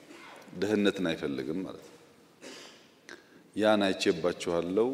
ብዙ ጠቃሚ መረጃዎችም አግኝቼበታለሁ። አንዳንድ ቀላል የሆኑ በቀላሉ የሚፈቱ ብዙ መነጋገር የማይገቡን ጉዳዮች ለምን የንግግር አጀንዳ እንደሆኑም ለማየት እድል አግኝቻለሁ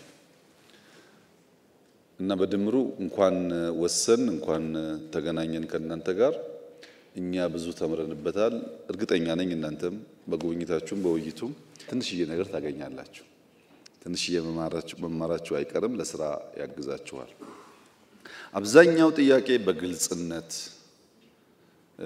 ፖዚቲቭ ምላሽ ኤክስፔክት በማድረግ የተጠየቀ ስለሆነ እኔ መልሱም ስሰጥ እናንተም ላይ ያሉኝን ነገሮች ሳነሳ በዛው ስፕሪት እንዲወሰድ ክሪቲሳይዝም ባደርግ መልስም ብሰጥ ስፕሪቱ ያው ነው። ኢትዮጵያ ውስጥ በጤና ሴክተር መንግስት ትኩረት ይስጥ። በአንዳንድ ሴክተሮች ያየናቸውን ለውጦች ማየት እንፈልጋለን። በልፋታችን በትምህርታችን ልክ ክፍያ፣ በዚያ ልክ ክብር፣ በዚያ ልክ የሚያድግ ኬሪየር ማየት እንፈልጋለን። ትውልድ እኛን እያየ የእኛን ሙያ እንዲመኝ እንፈልጋለን የሚሉ ቀና ጥያቄዎች ተነስተዋል። ይህን ከፖሊሲ ተነስተን ካላየ ነው ምንም እንኳን ምኞቱ ቢኖርም ምላሹ ሙሉ አይሆንም። ምንድነው እሳቤው ብለን በፖሊሲ ደረጃ ማየት ይፈልጋል። ሁላችሁም እንደምታስታውሱት ከለውጡ በፊት የነበረው የጤና ሴክተር ፖሊሲ መከላከል ላይ ቤዝ ያደረገ ነው። መከላከልን ቅድሚያ የሰጠ የሄልዝ ፖሊሲ የነበረ። ከለውጡ በኋላ መከላከል ላይ ያተኮረ የሄልዝ ፖሊሲ አስፈላጊ ነው። ነገር ግን የታመመ ማከም ላይ ኢኳሊ ግምት ካልሰጠን በቀር በመከላከል ላይ የምንለው ጉዳይ አልፎ አልፎ የሚታመሙ ሰዎች መታከም የማይችሉበትን ነገር ሊፈጥር ይችላል። መከላከል ያስፈልጋል። ከታመመም መታከም አለበት። ለምሳሌ እንደ ኮቪድ ያለ ወረርሽኝ በመከላከል ብቻ የማንገታው አልፎ በሽታው ሲመጣ ያንን በሽታ ማከም የሚያስችል አቅም ካልገነባን የተሟላ ጤና ሴክተር አይኖርንም ብለን 30 ዓመት ገደማ የቆየ የጤና ሴክተር ፖሊሲ ሪቫይዝ አድርገናል። መከላከል ላይ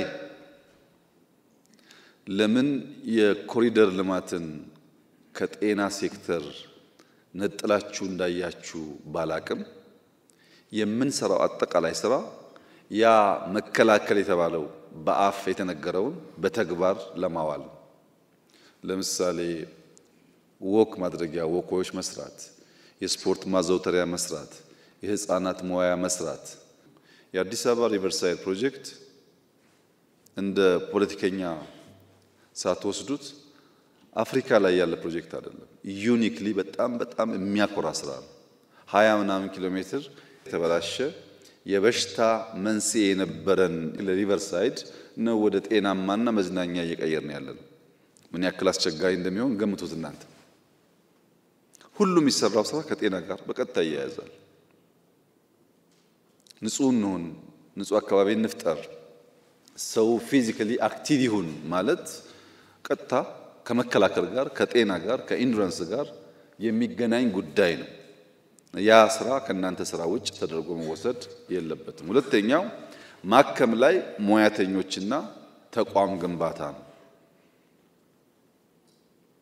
በፖሊሲ ለውጥ ምክንያት የመጣውን ውጤት አብረን እናያለን። እነሱን ካየንና አፕሪሼት ካደረግን በኋላ የጎደለውን ደግሞ በዚያው ልክ ለመሙላት መልሰን በእንደዚህ አይነት ምክክር እያጎለበትን እንሄዳለን። የጤና ፖሊሲ ሪቫይዝ ካደረግን በኋላ የጤና ሰርቪስና ቁጥጥር አዋጅም ቀይረናል። ሰርቪሱ መሻሻል አለበት፣ የቁጥጥር አቅሙ ማደግ አለበትን አዋጅ አሻሽለናል። የመድኃኒት ፈንድ አዋጅ አሻሽለናል። ቅድም ተነስቷል በርካታ ጥያቄ። የጤና ስታንዳርዶች ሚኒመም 18 ገደማ ስታንዳርድ አሻሽለናል። በህግ ማዕቀፍ ውስጥ ፖሊሲው አዋጆች ስታንዳርዶች መሻሻል አለባቸው የሚል የጸና እምነት ኖሮን በህግ እነዚያ ጉዳዮች እውቅና እንዲያገኙ አንድ ስቴፕ ተጉዘናል። የጎደለ አለ ይኖር ይችላል፣ እንፈትሻለን፣ እናስተካክላለን።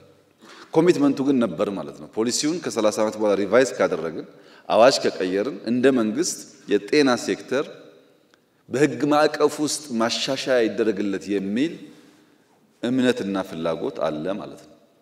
ሙሉ አይደለም ከተባለ ደግሞ በጋራ መፈተሽ ነው፣ ችግር የለውም። ፈትሸን እናስተካክላለን። ግን ጤናን እናንተ ባሰባችሁት ልክ ዝቅ አድርጎ የሚያስብ ከሪፎርሙ የሚያስቀር እሳቤ ግን መንግስት የለውም። የሕክምና ሴክተር ያለው ፋይዳ የታመመን በማከም አይደለም፣ ማህበረሰብ በማንቃት ደረጃ።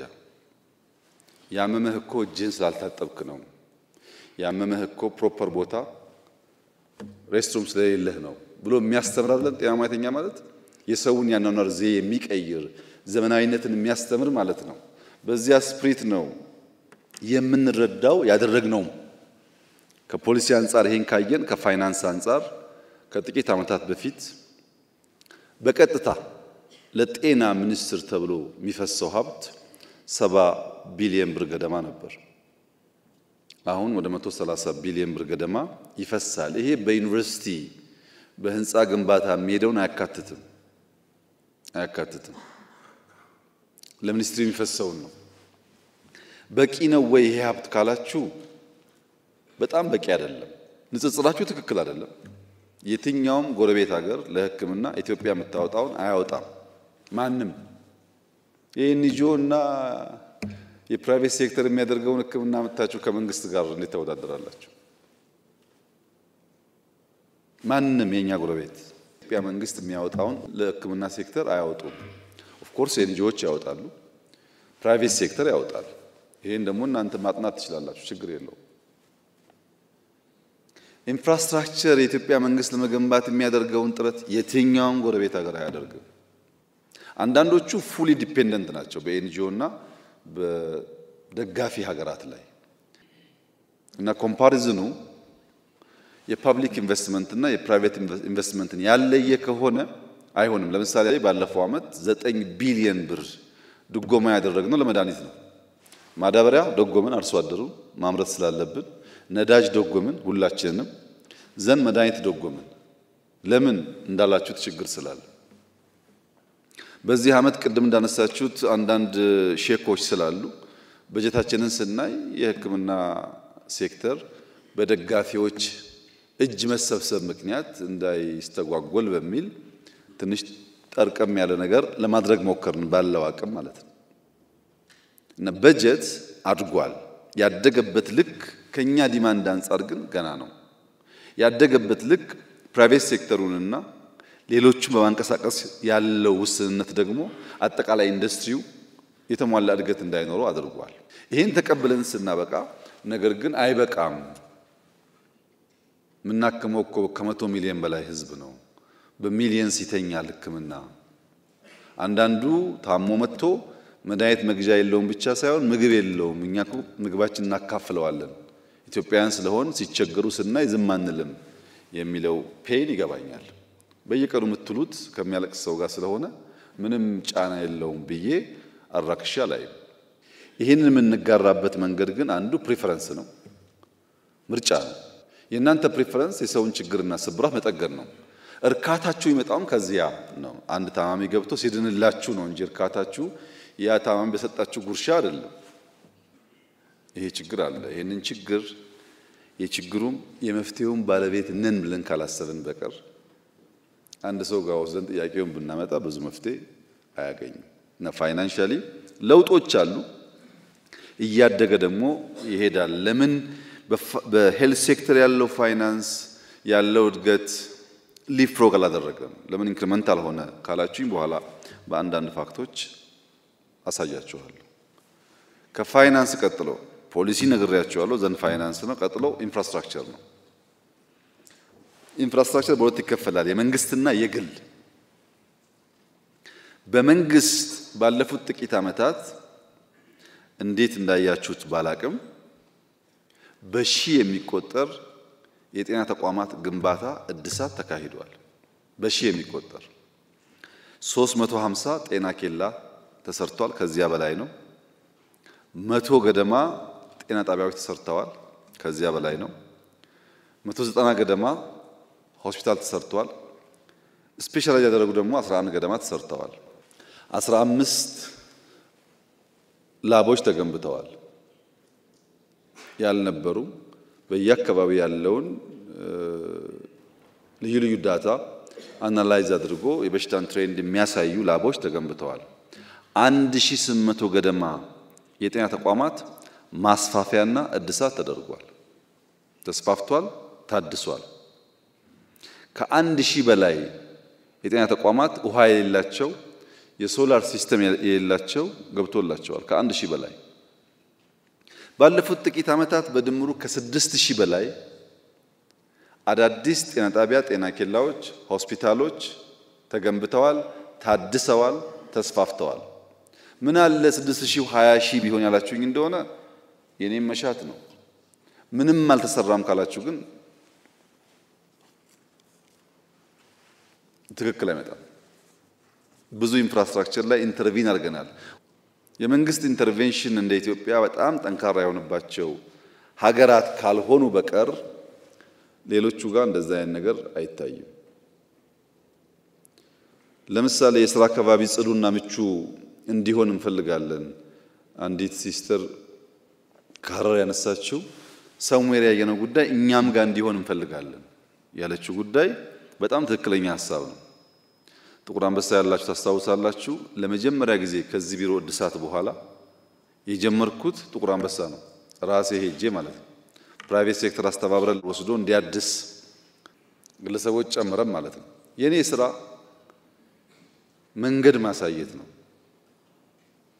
አንድ ሆስፒታል መጥቼ ጽዱ መሆን አለበት፣ ሰራተኞች በረፍት ጊዜያቸው የሚቆዩበት ቦታ ያስፈልጋቸዋል፣ ንጹህ ሬስትሩም ያስፈልጋቸዋል ካልኩ በኋላ መልቲፕላይ ማድረግ የሴክተሮች ስራ ነው እንጂ መጠበቅ የለባችሁም እኔ እንድቀጥል። ሕክምና ኢትዮጵያ ውስጥ እንዲለወጥ ያለኝን ቅናት ነግራችሁ አልችልም። የፍላጎት ችግር ፈጽሞ የለም። የአቅም ውስንነት ችግር ግን አለ። የአቅም ውስንነቱ የሚመነጨው የጤና ተቋማት አሁን ኢትዮጵያ ውስጥ ከ22000 በላይ ናቸው። የመንግስት 22000 ጤና ተቋም ቤቱን እንኳን እናድስላችሁ አስቡት ምን ያክል ኮስት እንደሚያደርግ። እነዚህ ተቋማት መስፋት ባለባቸው በጣም ጽድት ብሎ መስራት ባለባቸው ደረጃ አልተሰሩም። ነገር ግን አስፍተናቸዋል። የነበረው ቁጥር በጣም በከፍተኛ ደረጃ አድጓል። እኔ ስመጣ የጤና ሙያተኞች ኢትዮጵያ ውስጥ 219000 ነበሩ። አሁን ሰው አይቀጠርም፣ ሰው አይማርም ምናምን ብላችኋል። ባለፉት 6 ዓመታት ግን ከ520000 በላይ ሆኗል። ከእጥፍ በላይ ጨምሯል። 6 ዓመት እኮ ነው ጊዜው። ከፈለጋችሁ ኮቪድን ቀንሱ፣ ጦርነቱን ቀንሱ፣ ምናምን ቀንሱ፣ ያንሳል ጊዜው። ከእጥፍ በላይ ባለፉት 6 ዓመታት ካደገ በሚቀጥለው 6 ዓመታት ደግሞ የት እንደርሳለን?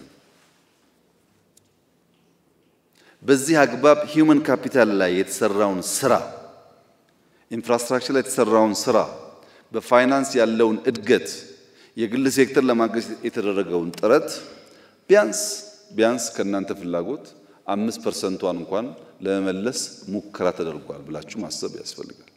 የግል ሴክተር በሚመለከት በ2013 የዛሬ 3 ዓመት ተኩል እንደዚህ ገደማ ኢትዮጵያ ውስጥ 15000 ነበር የግል ሴክተር። ዛሬ ከ28000 በላይ ነው። ጤና ጣቢያ፣ ሆስፒታል፣ ላቦራቶሪ ማን ነው የሚሰራው? እናንተ እኮ ናችሁ። 15000 የነበረው 28000 ከገባ እንደ በአንድ ሰው እንኳን ብናስበው የሆነ ሺህ ሰው የግል ሴክተር ኢንቨስት እያደረገ ስራ ፈጥሯል ማለት ነው። ለምን 28000 ሆነ? 100000 መሆን አለበት። ብድር ተመቻችቶ ድጋፍ ተደርጎ ሁላችንም ብንሰራ ካላችሁ ትክክለኛ ሐሳብ ነው። አቅም ነው የሚያንሰው እንጂ መሆን ያለበት እንደዛ ነው። እንደዚያ ሲሆን የደሞዝ ጭቅጭቅ አይኖርም። ሁላችሁም የምትሰሩበት እድል እየተፈጠረ ከሄደ ምንም አልተሰራም ግን ትክክል አይደለም። የዛሬ 3-4 ዓመት 15000 ብቻ ነበር የግል የጤና ተቋማት አክሮስ ዘ ካንትሪ የነበረው። ጨምሯል። ያ የጨመረው ኢዝ ኦፍ ዱይንግ ቢዝነስን ተከትለን ጤና ሴክተር ላይ ኢንቨስት የሚያደርጉ ሰዎች ከውስጥም ከውጭም ከመጡ እናመቻችላቸው የሚል የፖሊሲያችን አካል ስለነበረ ነው። ኮሚቴ ነበር ይሄን የሚሰራ እየሄደ መሬት አሎኬት እያደረገ ሰዎችን የሚያግዝ ኮሚቴ ነበር። ያ በሁሉም ሴክተር እንደምትገነዘቡት የፈጠነ የንግድ ፍላጎት አቲቲዩድ ያላቸው ሰዎች ፈጥነው ኦፖርቹኒቲ ግራብ ያደርጋሉ። አብዛኛው ሰው እንደዛ ላይሆን ይችላል። አንዳንዶች እንዳላችሁት ጊዜያችሁ ይባክነው ብዙ ጊዜው ስራ ላይ ሊሆን ይችላል።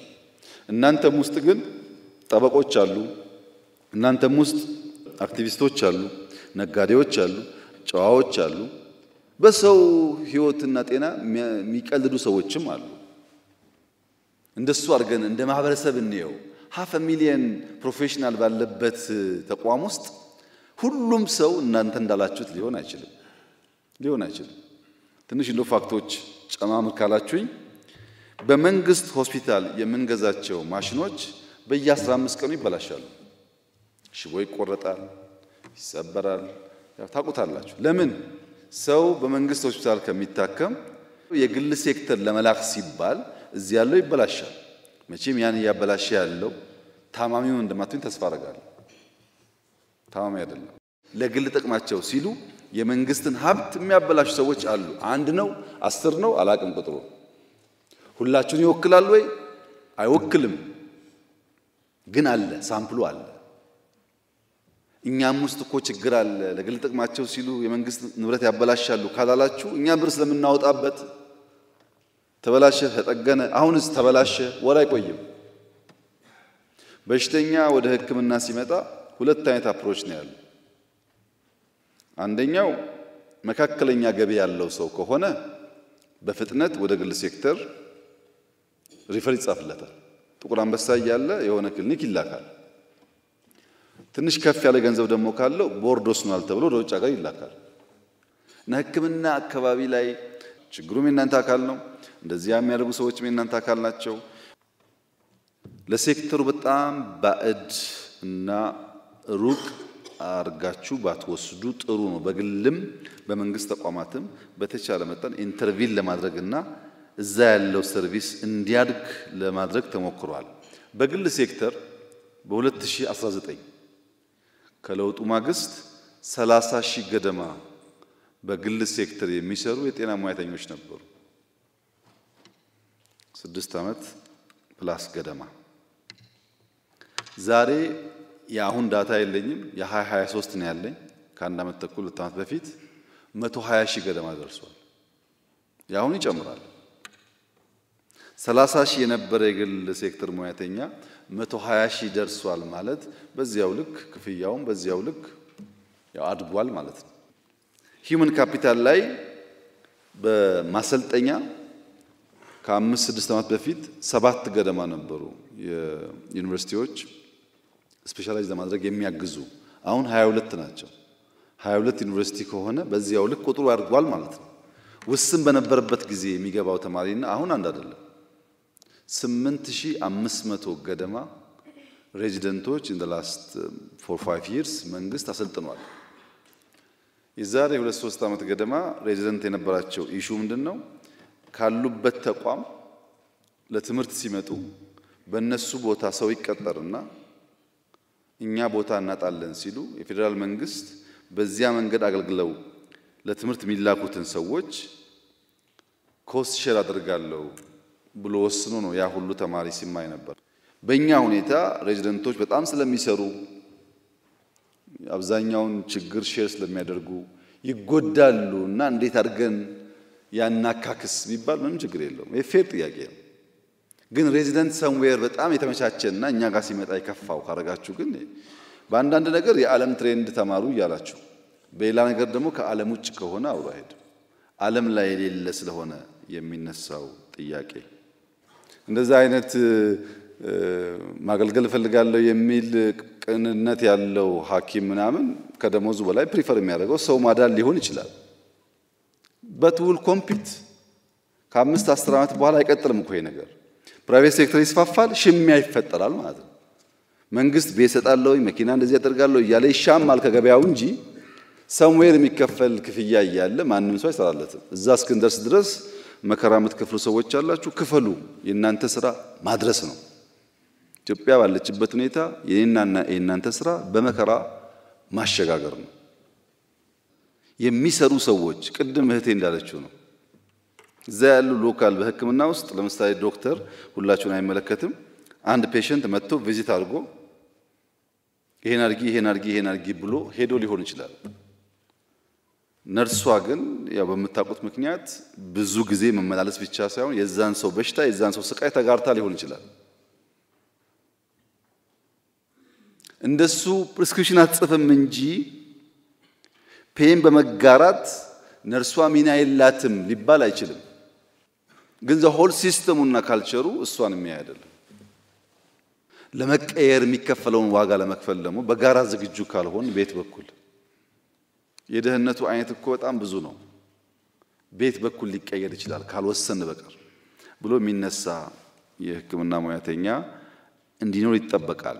ምርት በሚመለከት መድኃኒት ለምሳሌ የለውጡ ሰሞን አካባቢ የሀገር ውስጥ ምርት 8% ብቻ ነበር። አሁን 41% ደርሷል። ከ25 ያላነሱ የመድኃኒትና የሕክምና መረጃ መሳሪያ የሚያመርቱ ኢንዱስትሪዎች ኢትዮጵያ ውስጥ ተቋቁመዋል። አሁንም ብዙ ኢንቫይት እያደረግን ነው። 25 ኢንዱስትሪ ተቋቁሞ 41 ከደረስን 100 200 ቢደርሱ ምን ያክሉን ከቨር እንደምናደርግ አስቡት። የኮሮና ጊዜ ኦክሲጅን ዋናው ችግር ነበር። 3 ተቋም ብቻ ነበር ኦክሲጅን የሚያመርተው። ሽሚያ ነበር፣ ልመና ነበር ታውቃላችሁ። አሁን 58 ገና ተቋማት ኦክሲጅን ያመርታሉ። just 3-4 years ከ3 58 ከደረስን በሚቀጥለው ደግሞ 150 200 ብንደርስ እንዴት ችግሩ እየቀለለ እንደሚሄድ አስቡት። አልነበረም ካልን ግን ጊዜ ፈልጎ ገንዘብ ወጥቶበት የተሰራን ስራ እናራክሳለን ማለት ነው። ወረርሽኝ ቀደም ወንድም ያነሳው 28 ገደማ ላብ ተገንብቷል። እንደዚህ አይነት ኢንሲደንቶች ኤርሊ ዋርኒንግ ሲስተም ኖሮን ማወቅ እንድንችል በቂ ነው ወይ አይደለም። ሲዲሲ ኢትዮጵያ ሲመጣ በጣም ከፍተኛ የመንግስት ፍትጊያ ነበረው። እዚህ እንዳይገነባ ፍላጎት ነበር ከፍተኛ ይሆን። ሲዲሲ ኢትዮጵያ መሆኑ የላብ አቅማችንን የኤርሊ ዋርኒንግ ሲስተሞቻችንን ለማሳደግ ልምድ ለመቅሰም በእጅጉ ያግዘናል። ይሄ ወረርሽኞች ሲጀመሩ ቶሎ አውቀን ሳይሰራጩ ለመክታት በእጅጉ የሚያግዝ ነገር ነው። ከዲጂታላይዝ ማድረግ ጋር ተያይዞ ሪፎርም የተባለው በጣም ትክክለኛ ኮሜንት ነው። ጅማሮች አሉ። ኤምአር እናንተም ጋር ተጀምሯል፣ ግን ማደግ አለበት። ቴክኖሎጂ ሃይሊ ኢምፓክት ከሚያደርጋቸው ሴክተሮች አንዱ ጤና ነው። የአይ ተቋማችንን አይታችሁ ከሆነ አላቅም፣ በጣም ብዙ ዶክተሮች እዛ ይሰራሉ። ሐኪሞች ካንሰር ላይ ይሰራሉ፣ የተለያየ በሽታ ላይ ይሰራሉ፣ ምርምር ያካሂዳሉ፣ ሲስተም ዴቨሎፕ ያደርጋሉ። ጠቅላላ ኢንዱስትሪው ዲጂታላይዝ ይሁን ሞደርን እናርገው የተባለው ፈልገን ሳይሆን ግድ ነው። ካላደረግነው ስለምንቸገር የጤና ዳታ በጣም ኤክስፔንሲቭ ነው። ኢትዮጵያ ውስጥ ዳታ ብዙ ዋጋ የለውም። ወረርሽኝ መጣ ይባላል፣ ኳራንቲን ይባላል፣ ይቀራል። የሆነ በሽታ ይመጣል፣ ይቀራል። ግን ያ ዳታ ቢሰበሰብ ያ ዳታ አናላይዝ ተደርጎ መድኃኒት የሚፈጠረው ዳታው ብቻ ይሸጣል ለሚመራመር ሰው። በእኛ ኬዝ ግን እንደዛ አይደለም። በወረቀት ተከምሯል በየቦታው፣ ናሽናል ክላውድ የለም። የሄልዝን ዳታ መያዝ ያልቻለ ሀገር ደግሞ ለዚያ መድኃኒት ፈውስ የሚያመጡ መድኃኒቶች ሊያመርት አይችልም። ሌሎች ኤንጂኦዎች ለምንድን ነው አፍሪካ ላይ የሚረባረቡት ካላችሁ ያን ዳታ ፍለጋ ነው። ያ ዳታ በጣም ይፈልጋል። ዳታውን ኢዝሊ አክሰስ ማድረግ ከቻሉ በዚያ መድኃኒት ይመረታል፣ መልሶ ፕሮሞት ያደርጉና ያመጡልታል፣ እኛ እንገዛለን ማለት ነው።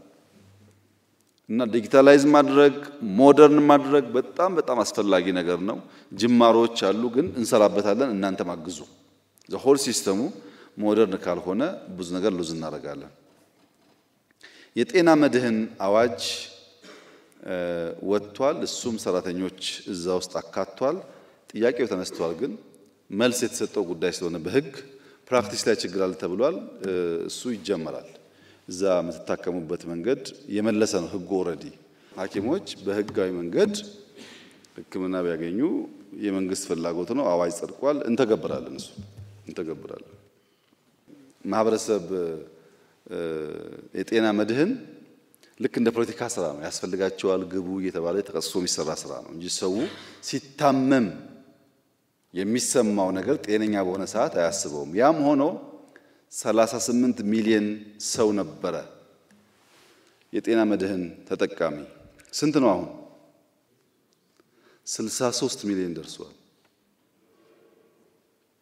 ያን ማስፋት ነው፣ ከቨሬጁን ማስፋትና ሰዎች ሲታመሙ ከገንዘብ ጋር ሳይያያዝ መተው ታክመው ኢንሹራንሳቸው ዲል እንዲያደርግ ማድረግ ያስፈልጋል። የቁጥጥር አቅማችን በሚመለከት አንዱ ችግር መድኃኒት ያልሆኑ ጎጂ ነገሮች መድኃኒት ተብለው ኢትዮጵያ ውስጥ ወደ 14% ገደማ ይደርሱ ነበር። የኢሌጋል ሜዲሲን የሚሰራጨው ቁጥጥር ሲደረግ አሁን ወደ 6 ዝቅ ብሏል። አሁንም አለ፣ ግን ዝቅ ብሏል።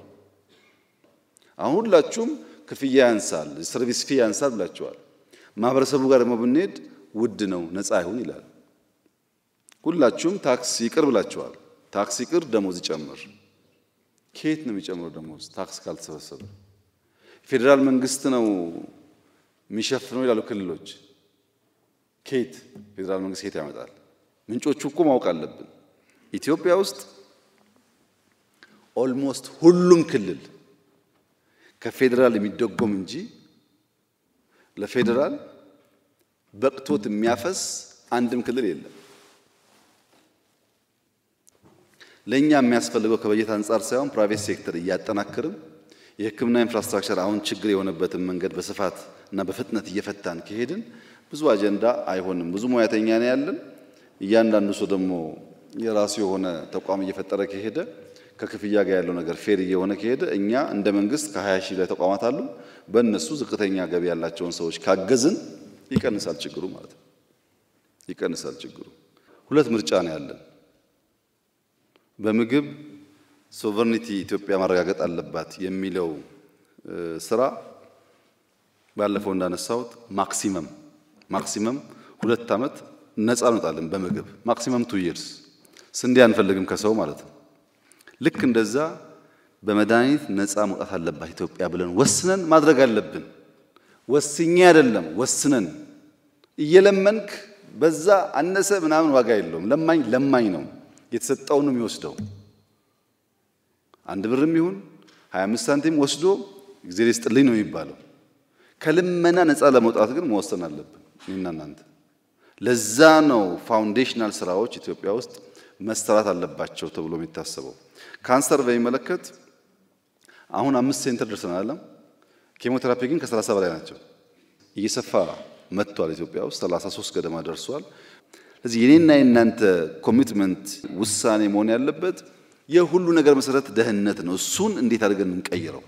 ቢያንስ ልጆቻችን ከእንደዚህ አይነት መከራ እንዲወጡ ካላልን በቀር የተሟላ ነገር ምላሽ መስጠት ያስቸግራል።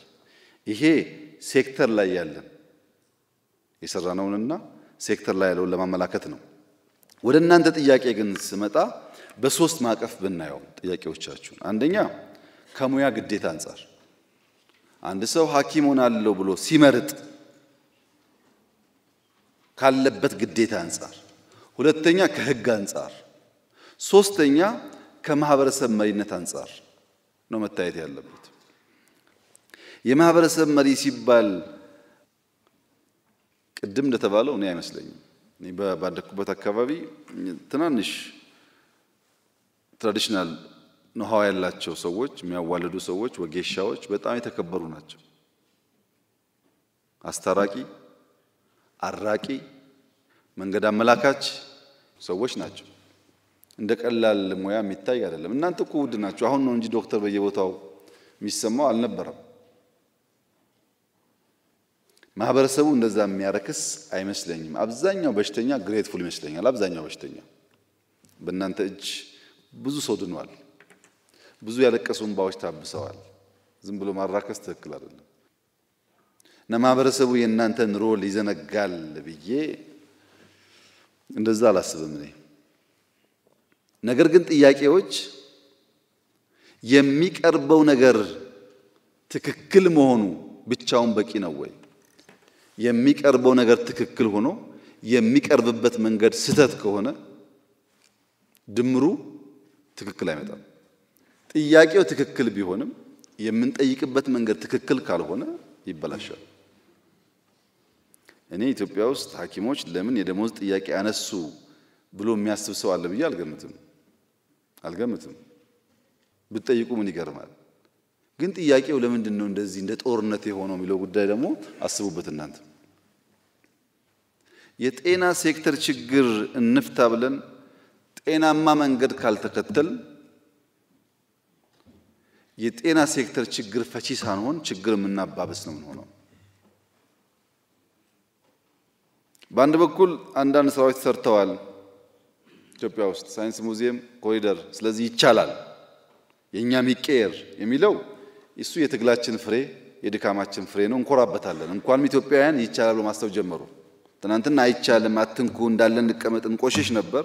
አሁን ደግሞ የለም ተችሏል እኛንም ይንካን እኛም እንቀየር ከሆነ በጣም ትልቅ እድገት ነው።